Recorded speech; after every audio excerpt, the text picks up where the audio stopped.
want to talk a bit about pike drop-off indicators. We all remember these, and this is one of the better ones. Solar line clip, 2 fixed balls on end of bent wire, adjustable by this nail thumb screw, but basically they're rubbish. They're not braid friendly, they're not even mono friendly. What tends to happen is your line grabs and nips in between the 2 balls, and when you get a drop back, your indicator stays where it is. Not every time, but it happens enough for it to be a problem. It's also a problem in freezing conditions. It promotes your braid freezing to your clip, and one of the other problems is one of the only ways you can overcome that is by tightening them up more than you really want to. So obviously it's harder for line to release, and more chance a fish is going to know that something's not quite right. So this is what I initially came up with when I worked at rad angling. Less said about that the better. Basically nailed thumb screw made of aluminium, little spring,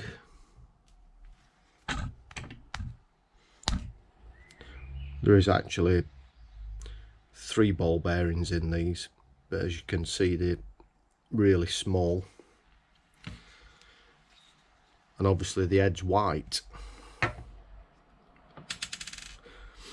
They did work well, but one of the problems I had was the nailed screw made of aluminium oxidised, which got tighter over time. There weren't enough adjustment, not enough thread, because the head was not large enough in diameter, not enough thickness here, so we could get loads of adjustment, which meant we got a small spring as well. But they worked okay. I sold a lot, but like a lot of things, you can always improve. So I came up with Mark II. Nothing to do with rad angling, completely me on my own. Probably the most important part, obviously you can see it's orange, but you can get them in black if that's what you want to do, you know what I mean. The material, and this is important, is made of something called Delrin. Now Delrin is 100% waterproof, and when you're working with ball bearings, small tolerances, you can't have anything that will absorb water and expand and contract, especially when it's getting cold. And that's what can happen with cheaper alternatives like polypropylene, nylon. They're not waterproof, they do absorb water. So this stuff, Delrin, well, this is actually Selrin, it's a German version.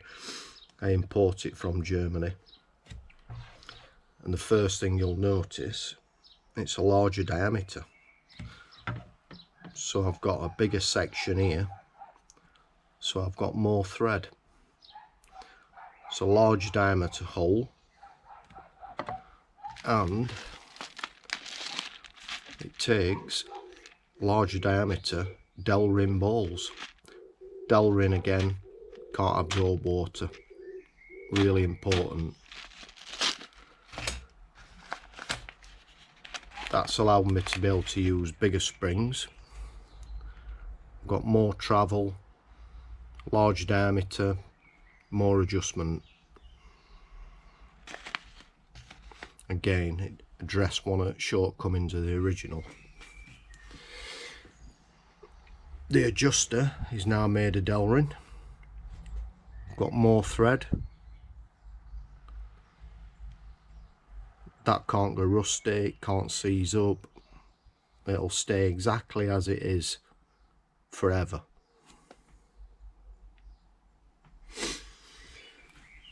Now, one of the other things I've done is got rid of the old clip. Now, the problem with pipe clips, which you used to use, they only come in a couple of sizes. So people were constantly complaining, it don't fit my bank stick, it's wrong size, can you do different clips, blah blah blah. And it were a pain in the butt. So I came up with this idea.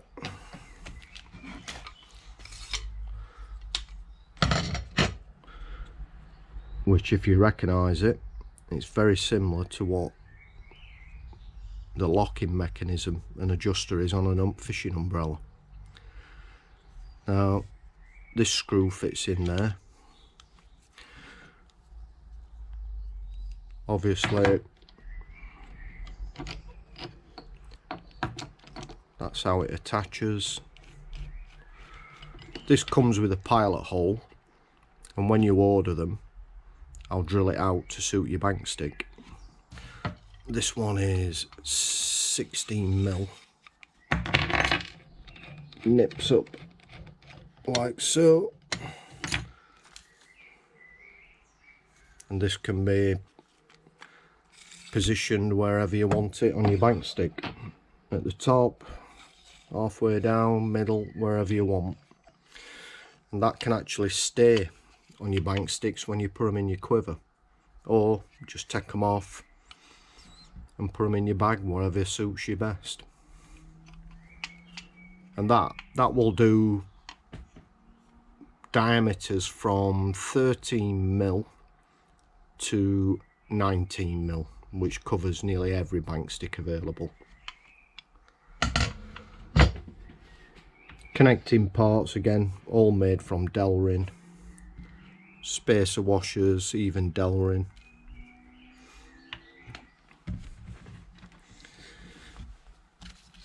Two other bits.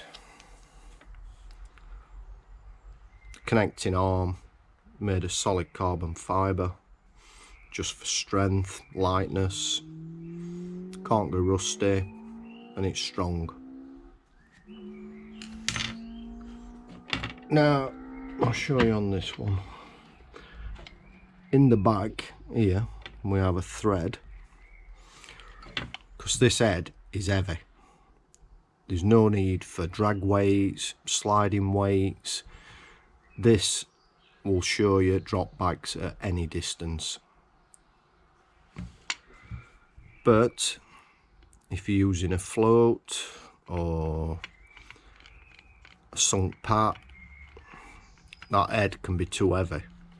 So I've designed these drag weights that fit in the rear. So obviously you've got more weight at the back, and you can fish close range floats, sunken pats, as I said.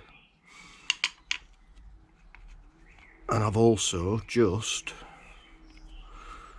custom done for a certain Mr. Gary Knowles, one with double the weight, and that really balances it out. There's hardly any weight there at all, but Gary wants to use them for eel fishing. So that's the balance weight. Take that off.